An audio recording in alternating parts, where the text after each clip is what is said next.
Odin is remembered as the all-knowing All-Father of Asgard, but that knowledge was a late acquisition. In the early days of the Nine Realms, he was a king defined by paranoia, haunted by visions of an impending doom that would consume the gods. His search for a way to stop this end led him to the roots of existence. He traveled to the Well of Mimir, a place where the waters held the memory of the cosmos, guarded by a being who demanded a steep entry fee. To gain a single drink, Odin reached into his own eye socket, plucked out his eye, and dropped it into the well. He traded half his physical sight for a glimpse into the unseen. Yet even this cosmic vision was incomplete. He sought the runes, the hidden undercurrents of the Nine Realms. These symbols directed the flow of fate and the forces of creation. To know them was to know the mechanics of existence itself. But the runes were bound. They could not be granted by another, nor seized by force.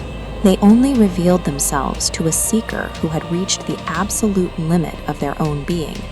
This revelation waited in the abyss at the very bottom of the cosmos, churning beneath the massive roots of the world tree, Yggdrasil. Odin realized that his status as a king was irrelevant to the tree.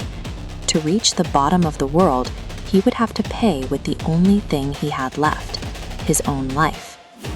Odin climbed alone to the highest, most battered branches of Yggdrasil. No other gods accompanied him, and no crowds gathered to witness the event. He began the ritual by driving his own spear, Gungnir, into his side. He pierced his flesh in a deliberate act of self-mutilation. He then fashioned a noose from the tree's own branches, slipped it around his neck, and cast himself off the limb into the freezing air. The ancient Norse poem, the Havamal, describes this as Odin being dedicated, myself to myself. He occupied two roles at once.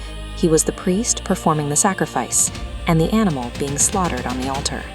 By offering his own life to himself, Odin stepped outside the natural order of the gods. He placed his body in suspension, denied food and water, bleeding out into the roots, yet held in a state where he could not fully die.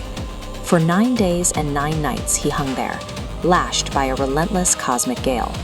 He endured total physical deprivation. No horn of mead, no crust of bread. His body withered, and his blood pooled in the dirt far below. By the 6th day, the pain gave way to delirium. The boundaries between the 9 realms began to blur in his mind, and his identity as a king started to dissolve. On the 8th day, he reached the edge of madness. He was suspended over Ginnobagogop, the bottomless black void that existed before the world was made.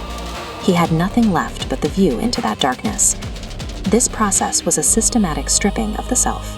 By the end of the ordeal, his ego and his royal title had been scoured away, leaving only an empty vessel waiting for a response from the void. On the 9th night, the abyss finally reacted. As Odin hovered at the point of total collapse, the darkness at the roots of the tree began to take shape. The runes manifested in the blackness, burning with a primordial light. The secrets of existence, the logic of life, death, and resurrection, finally became visible to his one remaining eye. With a final, agonizing effort, Odin let out a roar. He reached down into the mouth of the abyss and seized the symbols. The moment he touched them, the logic of the universe flooded his mind. He didn't just learn about magic or poetry, he became the master of the forces that produced them. The suspension broke, and Odin fell back to the earth. The Havamal says he immediately began to wax wise and thrive. He had shed the skin of a desperate king and emerged with the authority to command the reality he once feared. This myth suggests that the truth Odin sought is not something that can be inherited or granted.